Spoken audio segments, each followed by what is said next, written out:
Welcome back to my channel. So in today's video, I am upholding my promise, which is to upload a Girl God Said segment once every quarter, and this time I'm a bit late, but it's fine.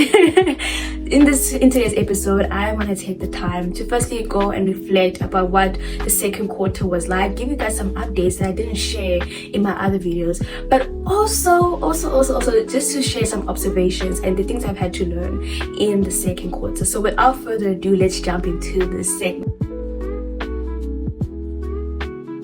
So first of all, I have to say that I am a plant mom. Now, many of you guys already know that, but I have added another plant to this plant mom journey, and her name is Diva. I'm so in love with her. She is pink and she's growing, and I think also what makes it more enjoyable is that she doesn't really need a lot of water and doesn't need direct sunlight. So it's been such a joy just taking care of her, and yeah, she's just added more to the aesthetic of my pictures and everything. So I just really love her, and I really love taking pictures of my plants. So, you know, that's, for me, it's like I feel like a Facebook mom, actually. So I want to just take that moment just to say that I am a reporter. I just applied on a whim and somehow I got appointed. But basically, an honorary reporter is somebody who just basically talks about or researches and tells stories about Korea from their perspective in their own country. So many are staying in Korea and they do share a lot about Korea while they're in Korea. But for some of us who are in different countries all over the world, we share about Korea from our experience in our own countries. And it's been a journey. First of all, it's actually an achievement for me personally, because I think I have shared a lot about my desire and my passion to learn the Korean culture, but also to improve in learning the Korean language. But enough of the updates, because that's all I have for y'all so far. I think it's time to go into the observations that I had this past quarter. The title of this video is talking about how women need community, or how women want more friendships or more community, and that's part of the observation I've made in the second quarter. The second quarter, I had the opportunity to gather around with my friends a lot more compared to the first quarter. But if I realize it, I feel like the first half of the year, I was surrounded by women of God, or just women who were like-minded. And I realized how important that was for me. I wanted more community like that. And I feel like the observation, I realized that women genuinely want community. And I also saw this on social media when I see that women are genuinely reframing the narrative around women in friendships. And we kind of had this narrative that women relationships or friendships with women were always catty and messy. And I'm not trying to say that that's not the case in many instances, but that's what we viewed friendships around women, as messy, catty, and we did not really have the idea and embrace the sisterhood around friendships with women, you know.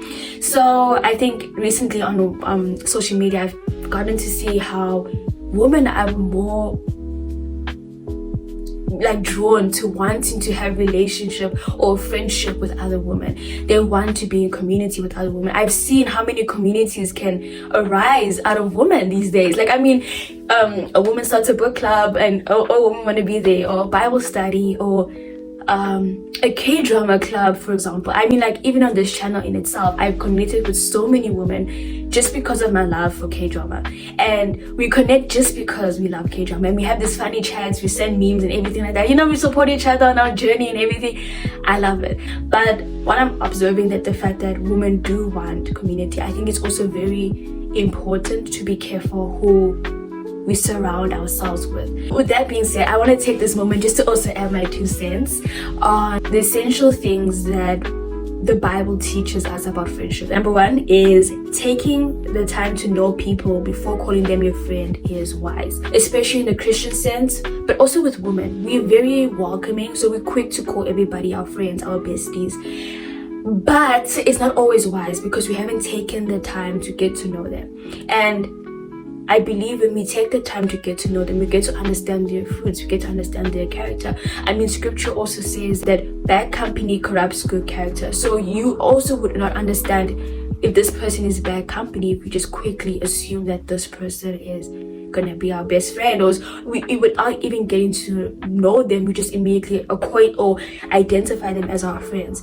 I think it's wiser in this time, especially as we're looking for community and wanting to engage with people with around like-minded things. It's very important that we also establish the fact that just because we like the same things doesn't necessarily mean we're going to be friends, or I'm going to identify you as a friend immediately, because I need to take the time to get to know your fruits, your character. And yeah, secondly, friends are meant to edify, encourage, and educate. Now, I feel like all of us sometimes get to the point where we only want the edifying and the encouragement, but no one wants the education. It's not really a friendship if it hasn't been built on a safe place where you guys can hold each other accountable, educate one another, or correct one another.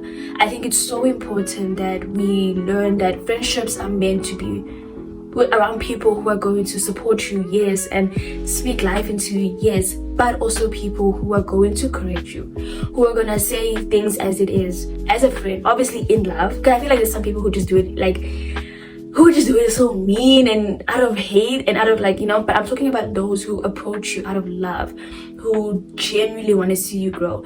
Another thing is, even godly friendships may last for a season. Some friends, even godly friends, do not last for forever, and there are going to be friends that are going to last for forever, but not all of them. I think we have this idea that because you're a Christian or because we're like-minded, we're supposed to last for forever. But even for example, David and Jonathan, at some time when the season was over, they had to part ways.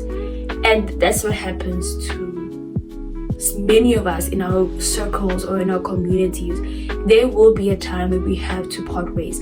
This does not relate to all friendships, but I think it's so important for me essentially to say this, but also essentially for what I needed to learn was that godly friendships can also end. And I think we can be so hard on ourselves when we find our Christian friendships coming to an end, because we're like, but God put them in my life. Why are they going out of my life now? Why does this friendship have to end? But you have to remind yourself that even godly friendships have to end.